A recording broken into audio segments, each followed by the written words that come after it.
Hello दोस्तों, नमस्कार।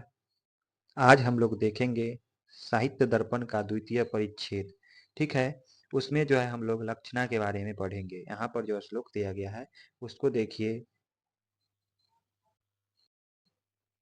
मुख्या अर्थवादे तद्योगे रूढ़ि तो अथ प्रयोजनात् अन्यो अर्थो लक्ष्यते यत् सा लक्षणा आरोपिता क्रिया।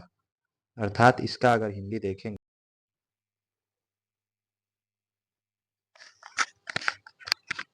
इस श्लोक का अर्थ है, यह श्लोक लक्षणा की तीन मुख्य शर्तों को स्पष्ट रूप से बताता है। मुख्य अर्थवादे बताए थे।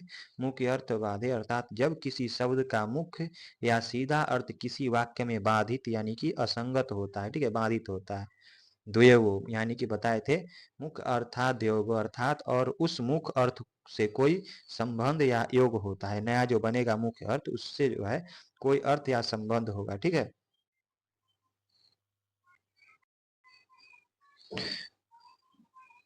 रूढ़ितो अथ प्रयोजनात्, यह संबंध या तो किसी स्थापित यानी कि रूढ़ि परंपरा के कारण या किसी विशेष प्रयोजन के लिए हो। ठीक है, ये जो है बता रहा है क्या, तो रूढ़ितो अथ प्रयोजनात् यानी कि यह संबंध जो है, जो संबंध जो बताएगा वो किसी जो है स्थापित यानी कि रूढ़ि पहले से परंपरा के कारण हो या किसी विशेष प्रयोजन के उद्देश्य से हो। ठीक है, अन्य अर्थो लक्ष्यते यत् अर्थात जब इन शर्तों के पूरा होने पर कोई दूसरा अर्थ लक्षित किया जाता है तो उस आरोपित क्रिया को ही लक्षणा कहते हैं। सा लक्षणारोपिता क्रिया। ठीक है, अर्थात परंपरा मतलब कोई शब्द पहले से जो है चला आ रहा है। ठीक है, बताया जा रहा है, अगर उसको बिगाड़ भी देंगे तो वो समझ जाएगा। जैसे कि कानपुरिया कहेंगे तो कानपुर, इसका मतलब सब समझ जाएगा कि कानपुर। तो वही बता रहा है कि रूढ़ शब्द यानी कि पहले से परंपरा यानी कि कानपुरिया बोल दिए तो कानपुर समझ जाएगा। दूसरा होना चाहिए कि कोई विशेष प्रयोजन या उद्देश्य के लिए जो है उसका प्रयोग किया जाएगा। ठीक है, तो वही यहाँ पे बताया गया है क्या, मुख्यार्थे बाधे तद्योगे रूढ़ितो अथ प्रयोजनात् अन्य अर्थो लक्ष्यते यत् सा लक्षणा रोपिता क्रिया। ठीक है, अर्थात बोल रहा है, क्या बोल रहा है, जब किसी शब्द का मुख्य यानी कि जब किसी शब्द का मुख्य या सीधा अर्थ किसी वाक्य में जो है बाधित होता है और उस मुख्य अर्थ से कोई संबंध या योग हो तो जो है यह संबंध या तो किसी स्थापित रूढ़ि यानी कि परंपरा के कारण हो या किसी विशेष प्रयोजन या उद्देश्य के लिए हो। ठीक है, इन शर्तों के पूरा होने पर कोई दूसरा अर्थ लक्षित किया जाता तो उस आरोपित जो है क्रिया को ही लक्षणा कहते हैं। यहाँ पे जो है सरल शब्द में दिया गया है। यह श्लोक बताता है कि जब किसी शब्द का सीधा अर्थ काम नहीं करता और उस शब्द का किसी अन्य अर्थ से कोई संबंध होता है तो उस नए अप्रत्यक्ष अर्थ को व्यक्त किया जाता है। यह प्रक्रिया या तो किसी स्थापित रूढ़ि यानी कि रूढ़ा लक्षणा के कारण होती है या किसी विशेष उद्देश्य प्रयोजन वाली लक्षणा के लिए। अगला श्लोक है, मुख्य अर्थ बाधे तद्युक्तो यया अन्यो अर्थ प्रतीयते रूढ़ परियोजना द्वासौ यानी कि द्वासौ लक्षणा शक्तिर पिता। अर्थात इस श्लोक में जो है लक्षणा की परिभाषा को जो है तीन आवश्यक शर्तों के साथ समझाया गया है। वही मुख्य अर्थावाद अर्थात वही बताया जा रहा है कि जब किसी वाक्य में किसी शब्द का मुख्य अर्थ यानी कि शब्दकोश के अनुसार सीधा अर्थ वहां के संदर्भ से में बाधित या असंगत हो, उसी के प्रकार पहले की तरह बताया गया है। उदाहरण के लिए गंगा पर गांव कहने पर जो है गंगा नदी के पानी पर रहने का मुख्य अर्थ बाधित होता है क्योंकि पानी पर कोई गांव नहीं बस सकता। ठीक है, यहाँ पर दूसरा है तो द्युक्ता यानी कि योग, मुख्य अर्थ जो है बाधित होने के बाद भी मुख्य अर्थ और जिस नए अर्थ को लक्षित किया जा रहा है उन दोनों के बीच कोई ना कोई जो है संबंध अवश्य होना चाहिए। यह संबंध समीप्य यानी निकटता, सदृशता आदि किसी भी प्रकार का हो सकता है। ठीक है, जैसे राम अच्छा लड़का है, तो राम से जो है संबंधित है, उसका लक्षण बता रहा है। ठीक है, तो ये जो है उस शब्द से जो है क्या है, पहले से जो है यहाँ पे बतलाया जो गया, लक्षित किया जा रहा है, और उन दोनों के बीच जो है संबंध है ना, यानी कि राम का लक्षण, यानी कि लक्षण बता रहा है कि अच्छा लड़का है उस वो। ठीक है, पढ़ने में अच्छा लड़का है, ये भी लक्षण बता रहा है। गंगा पर गांव में गंगा नदी और गंगा के तट के बीच निकटता का संबंध है, यानी कि गंगा पर गांव, यानी कि गंगा नदी के किनारे गांव है, ऐसा नहीं कि गंगा गंगा में गांव है। ठीक है, गंगा के पानी पर गांव है। ठीक है,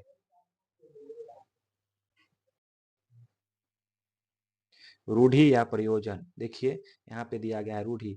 लक्षणा का प्रयोग किसी स्थापित रूढ़ि यानी कि परंपरागत मुहावरे के कारण किया जाता है, या फिर किसी विशेष प्रयोजन के उद्देश्य से। बताए थे ना, जैसे कि कोई कनपुरिया बोल रहा है, तो ये क्या है, पहले से बताया गया है, मतलब कानपुर को जो है कनपुरिया बोल देगा, तो ये जो है रूढ़ि है, अर्थात परंपरागत प्रयोग हो रहा है तो समझ जाएगा।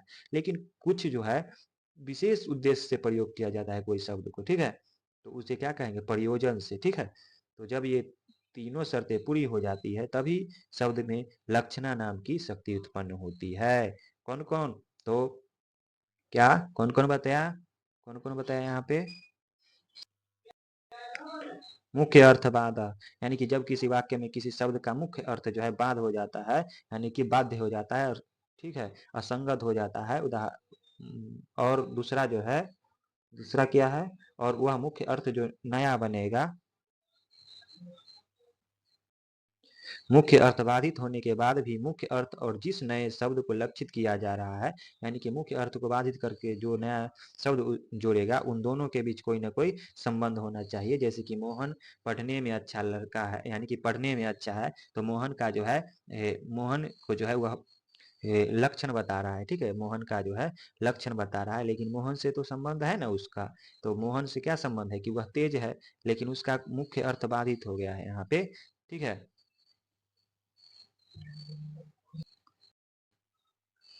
और तीसरा है यहाँ पे रूढ़ि परि या प्रयोजन, यानी कि दो प्रकार के होता है, रूढ़ि और प्रयोजन। रूढ़ि वो होता है जो पहले से परंपरागत चला आ रहा होता है, जो बतलाया अभी, और प्रयोजन होता है जो पहले से विशेष उद्देश्य के लिए प्रयोग किया जाता है। ठीक है, ये तीन जो है बताया अभी ऊपर, वो शर्त पूरा होगा ना, तभी जो है शब्द में जो है लक्षणा नाम का जो है शक्ति उत्पन्न होगा। अमिधा पिछला वीडियो में बताए थे, लक्षणा आज बता रहे हैं। देखिए यहाँ पे, इसमें लक्षणा का प्रयोग किसी परंपरागत या रूढ़ अर्थ को व्यक्त करने के लिए होता है। यहाँ कोई विशेष प्रयोजन नहीं होता है, बल्कि यह लोक व्यवहार में स्थापित हो चुका होता है। उदाहरण, राजस्थान वीर, मुख्य यानी कि मुख्यार्थ बाधा, राजस्थान कोई व्यक्ति नहीं है जो वीर हो सके। जहाँ यहाँ राजस्थान शब्द का मुख्य अर्थ एक राज्य यानी कि बाधित है, यानी कि पहले से सब जानेगा कि राजस्थान के बारे में जो है बात हो रहा है यहाँ पे। अब यहाँ पे राजस्थान यानी कि संबंध देखिए, राजस्थान और राजस्थान के लोग के बीच जो है आधार यानी कि अधेय का संबंध है, यानी कि स्थान और उससे रहने वाले का संबंध है।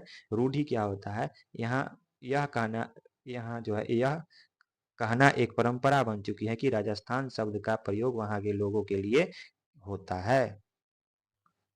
तो ये क्या हो गया, परंपरागत हो गया। ठीक है, यानी कि रूढ़ि इसी को कहेंगे। ठीक है, अब यहाँ पे प्रयोजन देखिए, प्रयोजनी यानी कि प्रयोजनवती लक्षणा, इसमें लक्षणा का प्रयोग किसी विशेष प्रभाव या उद्देश्य को व्यक्त करने के लिए किया जाता है। यहाँ प्रयोजन की सिद्धि ही प्रमुख होती है। उदाहरण जो है यहाँ पे, मुकुट गंगा में बह रहा है, मुख्यार्थ मुकुट स्वयं नहीं बह रहा है, संबंध यहाँ मुकुट और मुकुटधारी राजा के बीच जो है क्या, तो आश्रय यानी कि आश्रयी जो है का संबंध है, धारण और धारण की जाने वाली वस्तु का संबंध है। ठीक है, प्रयोजन, यह मुकुट से जो है राजा के बहने का अर्थ लेकर प्रयोजन सिद्ध किया जा रहा है कि राजा बहुत कमजोर है। ठीक है, यानी कि विशेष अर्थ बता रहा है, मुकुट गंगा में बह रहा है, अर्थात राजा जो है बहुत कमजोर है, राजा ही गंगा में बह रहा है के लिए। देखिए यहाँ पे प्रयोजन, यहाँ मुकुट से जो है राजा के बहने का अर्थ लेकर यह प्रयोजन सिद्ध किया जा रहा है कि राजा बहुत कमजोर है और वह युद्ध में हार गया है। ठीक है, यानी कि विशेष, यानी कि यहाँ पे प्रयोग किया गया है, मुकुट जो है गंगा में बह रहा है, यहाँ पे विशेष यानी कि प्रयोजन, यानी कि प्रयोजन से यहाँ पे सिद्ध, यहाँ प्रयोजन की सिद्धि ही प्रमुख होती है। ठीक है, यहाँ पे किसी चीज के लिए जो है प्रमुख रूप से जो है शब्द का प्रयोग किया गया है। मुकुट स्वयं नहीं बह सकता है, ठीक है, मुकुट गंगा में बह रहा है, अर्थात यहाँ पे बतलाया जा रहा है, ठीक है, कि मुकुट से जो है राजा के बहने का अर्थ यानी कि राजा कहीं पे युद्ध में हार गया है, ठीक है। यह श्लोक जो है बहुत ही सुंदर ढंग से लक्षणा की प्रक्रिया और उसके भेदों को सारगर्भित रूप में जो है प्रस्तुत करता है, जिससे यह स्पष्ट होता है कि लक्षणा शब्द के मुख्य अर्थ से हटकर एक नए अर्थ की ओर संकेत कैसे करती है, ठीक है। यहाँ पर देखिए अगला श्लोक है, मुख आर्थस्य मुख आर्थस्येत राच्छेयो वाक्यार्थे वन्वय सिद्धये स्यादात्मनो अप्युपदानात् एसो परदान लक्षणा।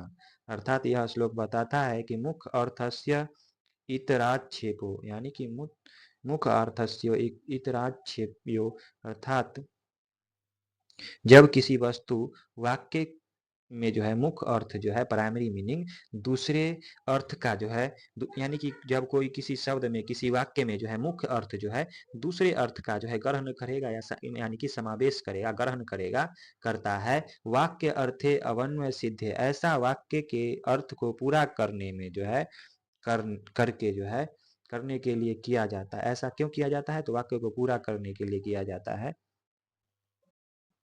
ठीक है। अस्या यानी कि स्यादात्मनो अपि उपादानात यानी कि जहां मुख्य अर्थ स्वयं का क्या करेगा उपादान यानी कि मुख्य अर्थ जो है उपादान दान करेगा, त्याग न करके स्वयं को बनाए रखता है, ठीक है, क्या करेगा जहां मुख्य अर्थ जो है त्याग न करके स्वयं को बनाए रखता है यानी कि जहां मुख्य अर्थ स्वयं का अपादान भी करता है, ठीक है, अपादान भी करता है, ऐसा जो है ऐसा उपादान लक्षणा उसे उपादना यानी कि उपादान लक्षणा कहते हैं, ठीक है। क्या बोल रहा है यहाँ पे?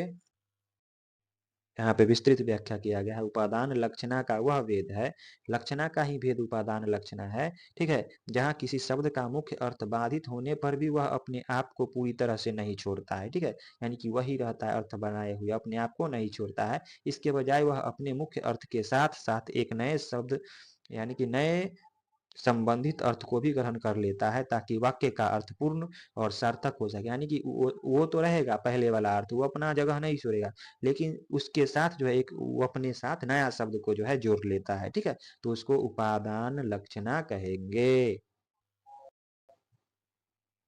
देखिए यहाँ पे सरल शब्दों में इसमें मुख्य अर्थ स्वयं भी उपस्थित रहता है और उसके साथ दूसरा शब्द भी जो है जुड़ जाता है, ठीक है, इसे ऐसे समझना है। देखिए उपादान का अर्थ होता है लेना या ग्रहण करना, लेना या ग्रहण करना, यहाँ शब्द का मुख्य अर्थ वाक्य को पूरा करने के लिए किसी अन्य अर्थ को अपने साथ ले लेता है। उदाहरण देखिए यहाँ पे कुंता प्रविशन्ति यानी कि भाले प्रवेश कर रहे हैं, यानी कि मुख्य अर्थ बाधा, यहाँ मुख्य अर्थ भाले हैं, इसका सीधा अर्थ बाधित है क्योंकि भाले स्वयं चल नहीं सकते और प्रवेश नहीं कर सकते, ठीक है, उपादान वाक्य के अर्थ को पूरा करने के लिए भाले शब्द जो है अपने मुख्य अर्थ यानी कि भाले को बनाए रखता है और सीधा ही भालाधारी व्यक्ति के अर्थ को भी ग्रहण करता है, ठीक है, इस लक्षणा के कारण वाक्य का अर्थ होता है भालाधारी व्यक्ति जो है प्रवेश कर रहे हैं, यहाँ पे भाले प्रवेश कर रहे हैं, लेकिन इसमें अगर क्या तो यहाँ पे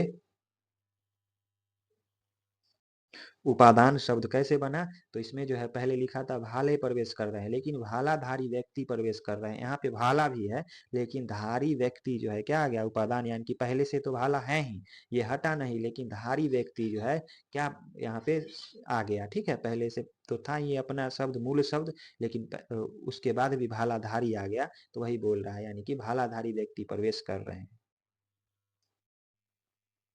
देखिए यहाँ पर इस उदाहरण में भाले शब्द का पूरी तरह से छोड़ा नहीं गया, बल्कि उसने व्यक्तियों का अर्थ अपने साथ जोड़ लिया, यानी कि व्यक्ति शब्द जो है अपने साथ जोड़ लिया, ठीक है, यही अपादान लक्षण का मुख्य लक्षण है, ठीक है। अगले श्लोक में संभवतः अगला श्लोक है अर्पणम सस्व वाक्यार्थ है परस्मान्वय सिद्धये उपलक्षण हेतुत्वादेशा लक्षण लक्षणा। ठीक है। अर्थात यह श्लोक बताता है स्वस्य अर्पणम वाक्यार्थ है।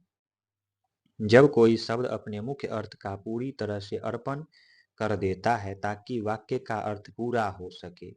ठीक है, यानी कि पूरा अपने अर्थ का अर्पण कर दे, ठीक है, त्याग कर दे। ठीक है, परस्मान्वय सिद्ध है, और वह दूसरे नए अर्थ को ग्रहण करता है ताकि वाक्य का अर्थ संगत हो जाए। ठीक है,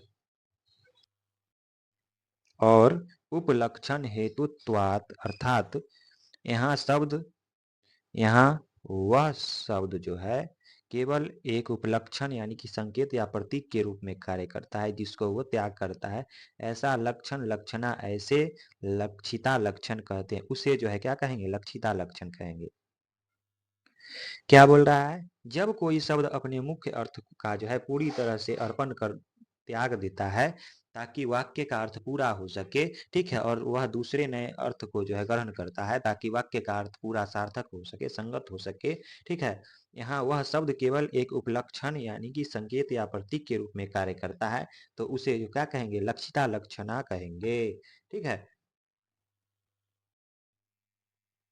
पीछे हम लोग क्या देखे थे, अपदान लक्षण, यहाँ पे लक्षिता लक्षण की विस्तृत विस्तृत व्याख्या है। लक्षिता लक्षणा लक्षणा का वह भेद है जहाँ किसी शब्द का मुख्य अर्थ बाधित होने पर वह उस अर्थ को पूरी तरह से त्याग देता है और केवल एक संकेत के रूप में कार्य करते हुए एक नए अर्थ की ओर इशारा करता है। इस क्रिया में मूल शब्द का अर्थ अंतिम वाक्य के अर्थ का हिस्सा नहीं रहता।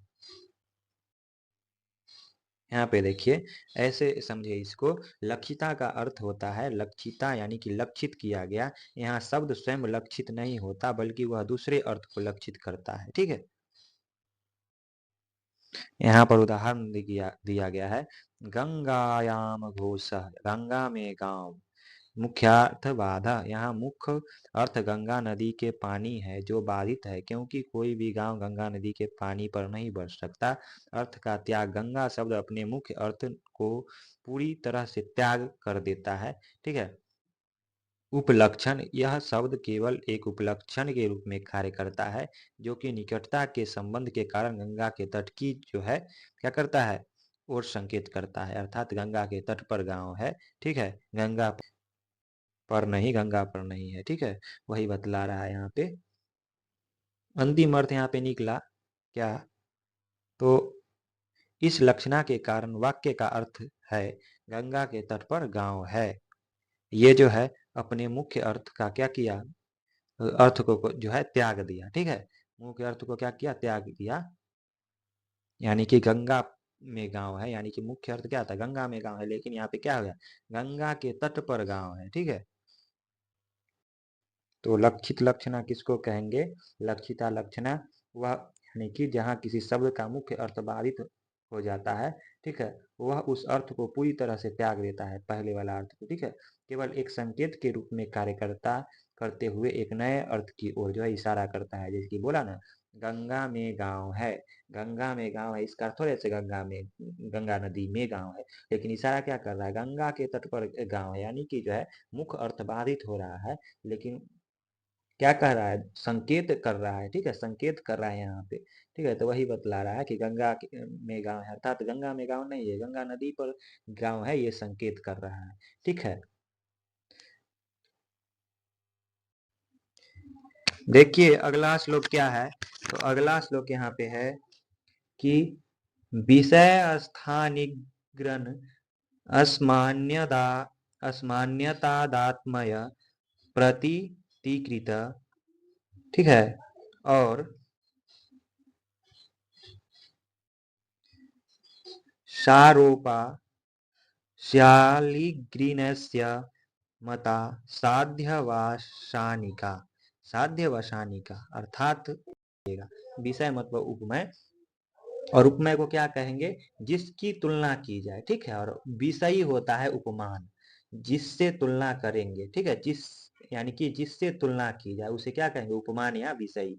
दोनों का अभेदा यानी कि अभेदान्वय यानी कि एकता, दोनों की एकता जो है प्रतीत हो, उसे सारोपा लक्षणा कहेंगे। जहां दोनों की जो है विषयी और विषयी की एकता प्रतीत हो, वहां उसे क्या कहेंगे, सरोपा लक्षणा कहेंगे।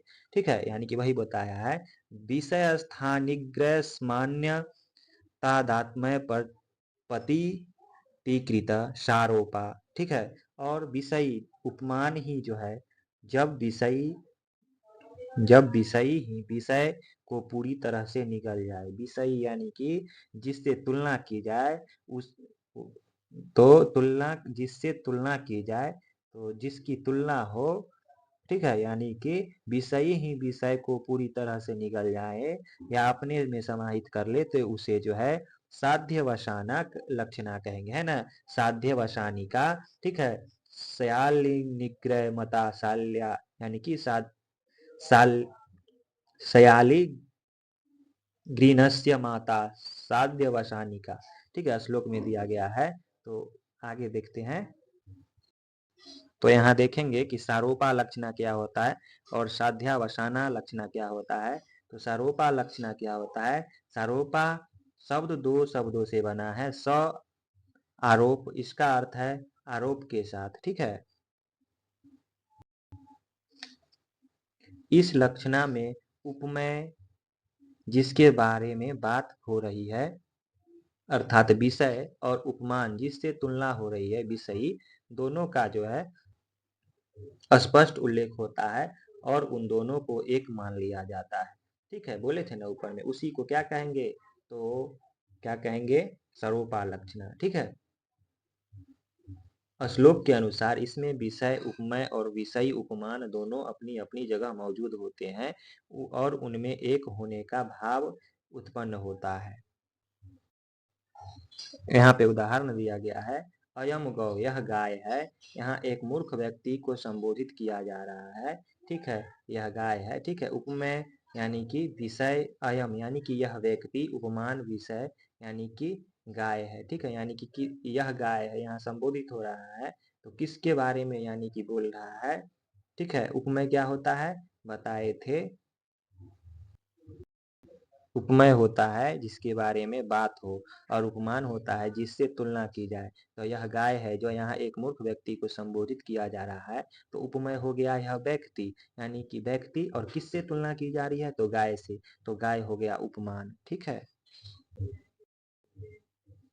इस वाक्य में यह व्यक्ति और गाय दोनों का उल्लेख है और उनमें मूर्खता के आधार पर एक का आरोप किया गया है। यह अयम का जो है निगरण नहीं हुआ है, बल्कि उस पर गौ का जो है विषयी का आरोप लगा, यानी कि गौ का आरोप लगाया गया है कि वह गाय जैसा है। तो तुलना किया ना गाय से, तो वो जो है जिससे तुलना की जाए उसे विषयी कहते हैं, और जिसको तुलना की जाए उसे विषय कहते हैं, यानी कि उपमेय कहेंगे जिस, और उपमान। ठीक है,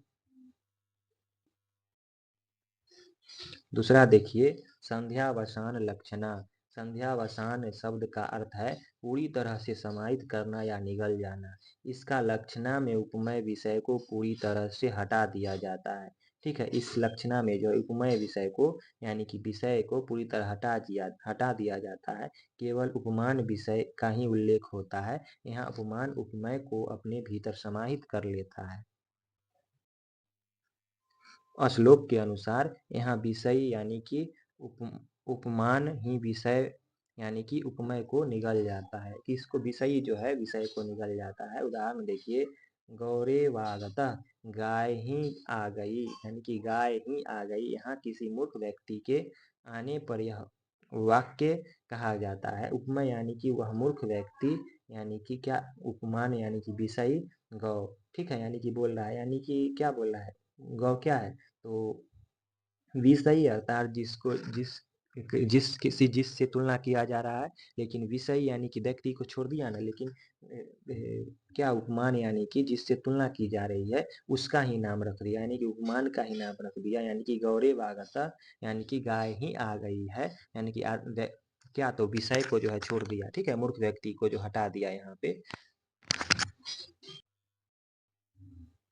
इस वाक्य में उपमेय का उल्लेख नहीं है, उसमें पूरी तरह से छोड़ दिया गया है इसमें, यानी कि उपमेय को छोड़ दिया ना यहाँ पे, उपमेय मतलब विषय को छोड़ दिया, केवल उपमेय यानी कि उपमान गाय है ना, तुलना किया गया है गाय से, तो गाय ही आ गई है, गाय का प्रयोग किया गया है और केवल यहाँ पे जो है उपमान यानी कि गाय का ही प्रयोग किया गया है, जिसमें उपमेय को निगल लिया गया है। ठीक है। सारोपा, देखिए यहाँ पे उपमेय सारांश में देखिए सारोपा, उपमेय और उपमान दोनों का उल्लेख हो और उनमें अभेद यानी कि एकता दर्शाया जाए तो उसे सरोपा कहेंगे। साध्यावसाना, उपमेय का उल्लेख न हो और उपमान द्वारा उपमेय को निगल लिया जाए तो उसे साध्यावसान कहेंगे। यह श्लोक लक्षण यानी कि लक्षण लक्षणा के इन दो महत्वपूर्ण भेद को पहचानने का जो है सबसे सरल तरीका है। ये लक्षण किसका है? तो लक्षण लक्षणा का। ठीक है, लक्षण लक्षणा का है। ठीक है, यस, ये भेद जो है किसका है? तो लक्षण लक्षणा का भेद है।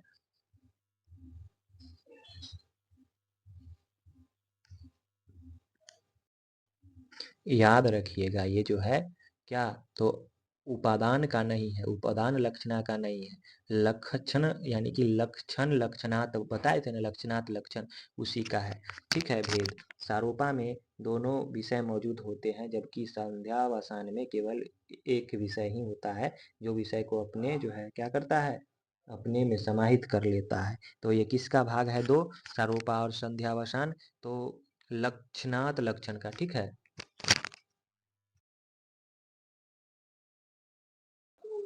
देखिए यहाँ पे साध्यवसाना लक्षण के भी दो प्रकार होते हैं। कौन कौन? तो शुद्ध साध्यवसाना और गौणी साध्यवसाना। ठीक है,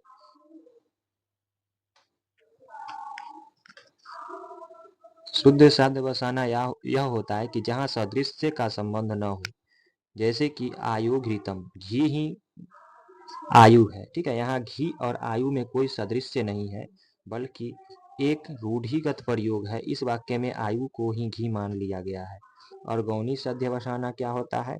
जहाँ सदृश्य का संबंध, जहाँ सदृश्य का संबंध होता है, जैसे कि उदाहरण में गौरयम दिया है, यहाँ यह गाय है। यह वाक्य किसी मूर्ख व्यक्ति के लिए कहा जाता है। यह मूर्ख व्यक्ति उपमेय को जो है उपमान के समान मूर्ख मानकर उपमेय का निग्रहण कर लिया है। ठीक है, संक्षेप में साध्यवसाना लक्षणा में उपमेय अदृश्य हो जाता है और केवल उपमान ही लक्ष्यार्थ को प्रकट करता है। अब देखिए एक श्लोक आता है सादृश्येत रस रसमंधा शुद्धास्ता सकला अपि सादृश्यास्तु यानी कि सादृश्यातु माता गौणस्तेन षोडश भेदिता। अर्थात ये बता रहा है कि जो है इसका भी जो है दो भेद होता है। किसका? तो ये श्लोक जो है वही बता रहा है सांध्यवसाना का भी जो है, साध्यवसाना का भी साध्यवसाना लक्षणा का दो प्रकार होता है। ठीक है, सादृश्येत रस बंधना शुद्धास्ता सकला अपि। अर्थात इसका अर्थ है कि सदृश्य यानी कि समानता से भिन्न अन्य संबंधों पर आधारित सभी लक्षणाएं शुद्ध लक्षणा कहलाता है। ठीक है, शुद्ध लक्षणा कहलाता है। और सादृश्यास्तु, ठीक है, सादृश्यातु माता गौणस्य स्तेन षोडश भेदिता। और जो लक्षणाएं सादृश्य के संबंध पर आधारित होती है उन्हें गौणी लक्षणा कहा जाता है। इन दोनों भेदों के आधार पर ही लक्षणा के कुल 16 भेद है ना। लक्षणा के कुल कितने भेद है? 16 भेद। इन्हीं के आधार पर गौणस्य तेन षोडश भेदिता यानी कि 16 भेद, यहाँ 16 भेद का विभाजन दिया गया है। शुद्ध लक्षणा के दो भेद होते हैं। ठीक है, शुद्ध लक्षणा के कितना भेद? तो दो भेद पीछे बताए थे ना। लक्षण का रूढ़ी और प्रयोजनवादी, यानी कि रूढ़ी मतलब का जो पहले से जानेगा आदमी, अंदाज पर ही मान लेगा, समझ जाएगा बात को। ठीक है, जैसे कि कनपुरिया को जो है कानपुर को कनपुरिया बोलेगा तो समझ जाएगा। और प्रयोजनवादी यानी कि जो पहले से जो है सोच समझ के जो है बोला जाए। ठीक है, तो दो बताए थे, रूढ़ी और प्रयोजनवादी। तो ये जो है दो प्रकार के होगा शुद्ध लक्षणा, रूढ़ी और प्रयोजनवादी। जो रूढ़ी के कारण होती है जैसे कलिंग सहाय के, और प्रयोजन यानी कि शुद्ध लक्षणा जो किसी प्रयोजन के कारण होती है जैसे गंगायम घोषा।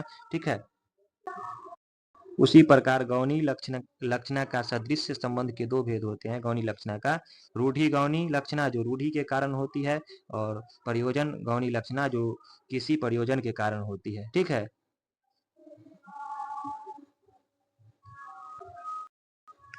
वही यहाँ पे बतलाया गया है। रूढ़ी शुद्ध सर्वोपा, ठीक है, रूढ़ी शुद्ध साध्य वसाना, ठीक है, सर्वोपा साध्य वसाना बताए थे ना।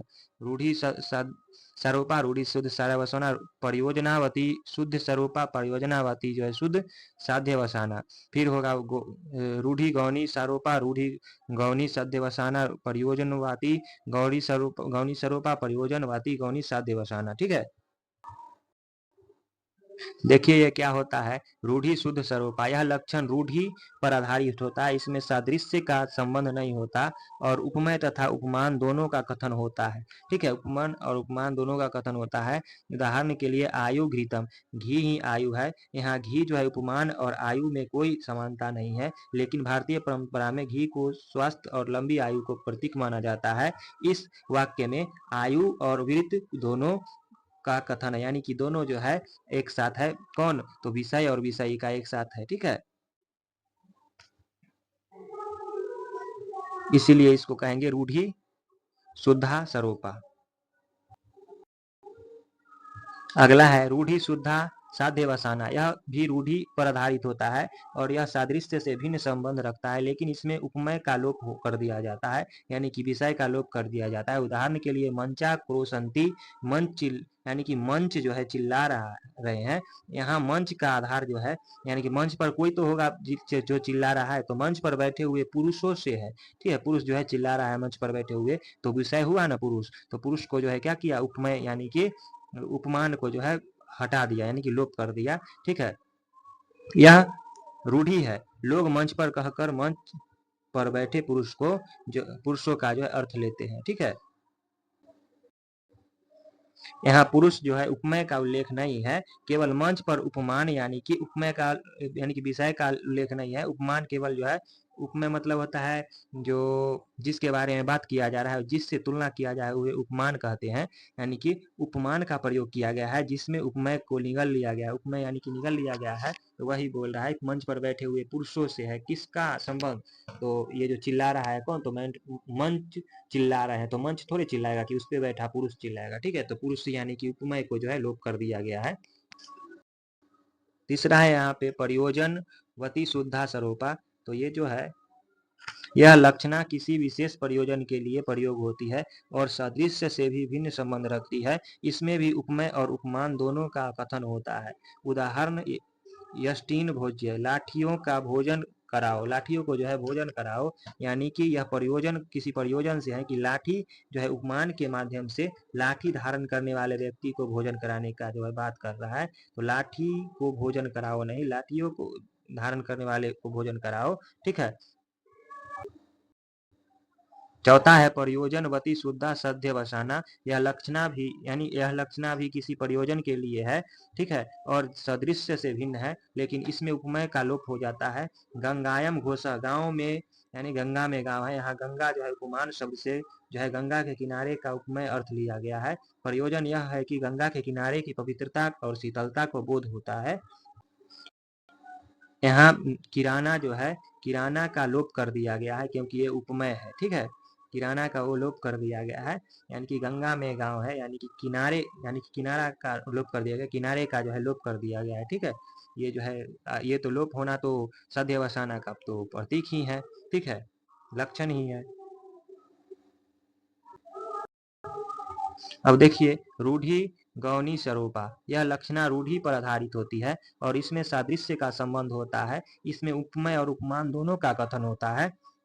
उदाहरण उदाहरण है अयमानियरम, यह अग्नि है, यदि किसी व्यक्ति को अग्नि कहा जाए, यह व्यक्ति उपमेय और अग्नि उपमान दोनों का कथन है, यह अग्नि यानी कि दोनों है, इसमें किसी व्यक्ति को कहा जा रहा है, तो अग्नि यानी कि उपमेय और उपमान दोनों है। ये अच्छा से आप लोग नोट बना के रट लीजिएगा, अग्नि उपमेय उपमान क्या होता है, विषय विषयी क्या होता है, ठीक है, तब समझ में आएगा और दोबारा पढ़िएगा। इन दोनों में सादृश्य जो है के आधार पर अभेद का आरोप किया गया है जो एक रूढ़ी बन चुकी है। सिक्स्थ है यहाँ पे रूढ़ी गौनी साध्य वसाना, यह रूढ़ी और सादृश्य पर आधारित होती है, लेकिन इसमें उपमेय का लोप होता है। उदाहरण अग्नि प्रविशति, यानी कि अग्नि प्रवेश कर रही है। यहाँ किसी तेज स्वभाव वाले व्यक्ति के लिए अग्नि यानी कि उपमान शब्द का प्रयोग किया गया है। ठीक है, यह रूढ़िगत प्रयोग है। यहाँ व्यक्ति उपमेय का उल्लेख नहीं किया गया है, व्यक्ति का उल्लेख न किया गया है उपमेय का, केवल अग्नि उपमान का प्रयोग किया गया है। प्रयोजनवती यानी कि प्रयोजनवती गौणी स्वरूपा, यह लक्षणा किसी प्रयोजन के लिए होती है और सादृश्य पर आधारित होती है। इसमें उपमेय और उपमान दोनों का कथन होता है। उदाहरण, गौरयम देवदत्तम, यानी कि यह देवदत्त गाय है। यहाँ देवदत्त उपमेय पर गाय यानी कि उपमान का आरोप किया गया है। ठीक है, इनमें दोनों में जो है सादृश्य मूर्खता का संबंध है। प्रयोजन यह है कि देवदत्त की मूर्खता को प्रभावित ढंग से दर्शाया जाएगा। साध्य वसाना, अर्थात यह लक्षणा किसी प्रयोजन के लिए होती है, सादृश्य पर आधारित होती है और इसमें उपमेय का लोप होता है। उदाहरण, अयम गौर्यम, यानी कि यह गाय है। यहाँ किसी मूर्ख व्यक्ति के लिए गाय का शब्द प्रयोग किया गया है। यहाँ व्यक्ति उपमेय का उल्लेख नहीं है, केवल गाय उपमान का प्रयोग है जिसमें उपमेय को निगल लिया गया है। इसका प्रयोजन भी व्यक्ति की मूर्खता को प्रकट करना है। ठीक है, अगला देखिए, आपने आचार्य मम्मट द्वारा काव्य प्रकाश में वर्णित लक्षणा के भेद से संबंधित एक महत्वपूर्ण कारिका का उल्लेख यहाँ पे जो है किया गया है। ठीक है, यह कारिका प्रयोजन वती लक्षणा के दो उपभेद का वर्णन करती है जो व्यंग्यार्थ की प्रकृति पर आधारित है। कौन लक्ष्य युक्ति है? तो युक्ति है ये, वांगस्य गूढ़ा अगूढ़त्वाद द्विधा स्यु फल लक्षणा। इसका अर्थ है कि लक्षणा के फल व्यंग के गूढ़ या अगूढ़ होने के कारण दो प्रकार का होता है। ठीक है, यानी कि इसका अर्थ है कि लक्षणा के फल, जिस प्रयोजन से लक्षणा का प्रयोग किया जाता है, व्यंग, ठीक है, व्यंजना, व्यंग के गूढ़ छिपे हुए, गूढ़ मतलब व्यंजना के छिपे हुए, या अगूढ़ यानी कि स्पष्ट होने के कारण दो प्रकार के होते हैं। क्या? तो लक्षणा। तो देखते हैं व्याख्या और उदाहरण इसका। व्याख्या देखिए, यह कारिका केवल प्रयोजनवती लक्षणा के संदर्भ में कही गई है, क्योंकि रूढ़ि लक्षणा में कोई प्रयोजन नहीं होता है। प्रयोजनवती लक्षणा में जो प्रयोजन होता है वह व्यंग्यार्थ के रूप में प्रकट होता है। यह व्यंग्यार्थ दो तरह का हो सकता है। एक जो है गूढ़ व्यंग, जब व्यंग्यार्थ को समझने के लिए पाठ या श्रोता को अधिक बौद्धिक का प्रयास करना पड़ता है तो उसे गूढ़ व्यंग कहते हैं। यह अर्थ आसानी से प्रकट नहीं होता, बल्कि उसे पकड़ने के लिए सूक्ष्म बुद्धि की आवश्यकता होती है। उदाहरण के लिए यहाँ पे दिया गया है, गंगायम घोष, गंगा में गांव है, तो ये बताए हैं क्या है। ठीक है, यहाँ लक्ष्यार्थ है गंगा के किनारे गांव। इसका प्रयोजन या व्यंग्यार्थ है गंगा के किनारे पवित्रता और शीतलता। यह व्यंग्य इतना सीधा है कि वक्ता का उद्देश्य केवल जो है क्या है, तो केवल पवित्रता बताना है, इसीलिए यह गूढ़ है। इसीलिए समझने के लिए यह जानना आवश्यक है कि गंगा जल की पवित्रता प्रसिद्ध है। ठीक है, और वक्ता इसी गुण को गांव से जोड़ना चाहता है। अगला क्या है? अगूढ़ व्यंग। जब व्यंग्यार्थ आसानी से समझ में न आए तो उसे अगूढ़ व्यंग कहते हैं। इसे समझने के लिए अधिक मानसिक प्रयास की आवश्यकता होती है। उदाहरण, पीनो देवत्तो बिना न भोगते, यानी कि मोटा देवदत्त दिन में नहीं खाता। यहाँ मुख्यार्थ का बाधित होना स्पष्ट है, क्योंकि कोई व्यक्ति बिना भोजन के मोटा नहीं हो सकता है। ठीक है, यहाँ लक्षणार्थ है देवदत्त रात में भोजन करता है। इसका प्रयोग या व्यंग्यार्थ यह है कि वह मोटा होने का नाटक करता है, यहाँ छिपकर खाता है, या वह भोजन के लिए बहुत लालची है। यहाँ व्यंग्यार्थ बहुत स्पष्ट है और तुरंत समझने में आ जाता है। ठीक है, व्यंग्यार्थ यानी कि यही हुआ कि अव्यंग्यार्थ यानी कि अगूढ़ क्या है, अगूढ़ व्यंग, तो वो जो है आसानी से समझ में आ जाए। ठीक है, जब व्यंग्यार्थ आसानी से समझ में आ जाए तो उसे अगूढ़ व्यंग कहते हैं। ठीक है, या उदाहरण भी बताए। यहाँ पे सारांश दिया गया है, गूढ़ व्यंग वाली लक्षणा वहां होती है जहां प्रयोजन को समझने के लिए सूक्ष्म बुद्धि की आवश्यकता हो। ठीक है, अगूढ़ व्यंग वाली लक्षणा वहां होती है जहां प्रयोजन जो है स्पष्ट और सहज से समझ में आ जाए। इस प्रकार मम्मट की प्रयोजनवादी लक्षणा को व्यंग की गूढ़ता के आधार पर दो भागों में विभाजित किया गया है, जो लक्षण के सूक्ष्म विश्लेषण को दर्शाता है। देखिए, यहाँ पे दिया गया है कि रूढ़मती लक्षणा के 8 भेद होते हैं। ठीक है, और ये जो है प्रयोजनवती लक्षणा के 8 भेद हो गए हैं। इनमें प्रयोजनवती लक्षणाओं में प्रयोजन रूप व्यंग के गूढ़ और अगूढ़ होने से 2 भेद होकर प्रयोजनवती लक्षणा के 16। कौन सा? तो तदेवं, है ना, तदेवं लक्षणा भेदाश्च त्वारिष्णुमताबुध है। ठीक है, अर्थात श्लोक का अर्थ है कि तदेवं इस प्रकार लक्षणा भेदा, लक्षणा के भेद चत्वारिशमनाताबुध है, अर्थात विद्वानों द्वारा 40 माने गए हैं। लक्षणा के भेद कितने माने गए हैं? तो 40 माने गए हैं। इस श्लोक का अर्थ है कि विद्वानों ने इस प्रकार लक्षणा के कुल 40 भेद माने हैं। 40 भेद की गणना यह श्लोक लक्षणा के सूक्ष्म वर्गीकरण का चरम दिखाता है। इन 40 भेद की गणना निम्नलिखित आधारों पर की जाती है। सबसे पहले लक्षणा के 2 भेद हैं, रूढ़ि लक्षणा और जो है प्रयोजनवती लक्षणा। ठीक है, रूढ़िवती क्या है?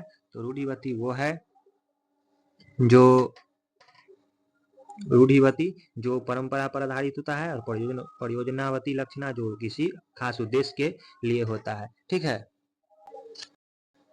इस प्रकार जो है प्रयोजनवती लक्षणा के आगे 2 उपभेद होते हैं, गूढ़ व्यंग और अगूढ़ व्यंग, यानी कि होता है। ठीक है, प्रयोजनवती लक्षणा के गूढ़ व्यंग और गूढ़ व्यंग।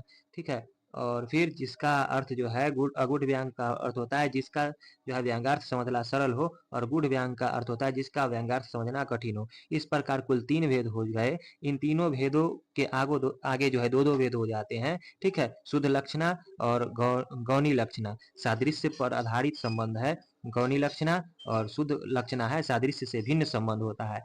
ठीक है, अब कुछ 6 भेद हो गए, रूढ़ि शुद्धा, रूढ़ि गौणी, यानी कि रूढ़ि शुद्धा, रूढ़ि गौणी।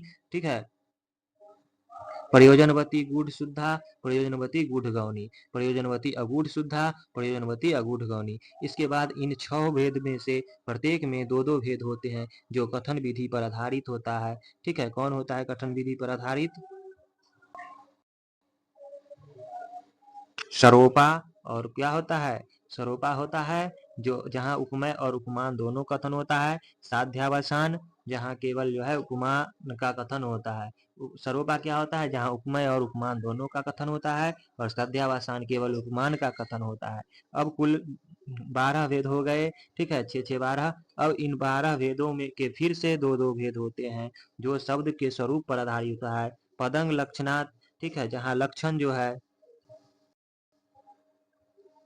लक्षण पूरे व्यक्त में निहित हो। इस तरह कुल भेद जो है 24 जो है, जहाँ यानी कि जहाँ जो है पदगत लक्षणा होता है, जहाँ लक्षण किसी एक शब्द में निहित हो, और व्यंगात लक्षणा होता है जहाँ लक्षणा पूरे जो है, यहाँ पे है ना पदगत लक्षणा व्यंगात, जहाँ लक्षण पूरे वाक्य में निहित हो उसे वाक्यगत लक्षणा कहेंगे, और पदगत लक्षणा जहाँ किसी एक शब्द में निहित है हो। ठीक है, और कुल भेद 24 हो गए। ठीक है, अंत में उपदान लक्षणा के 2 जो है और भेद हो जाते हैं। उपदान लक्षणा, रूढ़ि उपदान लक्षणा, प्रयोजनवादी उपदान लक्षणा, जो किसी उद्देश्य के लिए हो उसे रूढ़िवादी यानी कि प्रयोजनवादी लक्षणा कहेंगे, और जो परंपरा के कारण हो उसे रूढ़ि उपदान लक्षणा कहेंगे। ठीक है, और इन दोनों के आगे पदगत और वाक्यगत होने पर 4 भेद हो जाते हैं। इन चारों में सरोपा और साध्यावसाना भेद माना जाए तो 8 हो जाते हैं।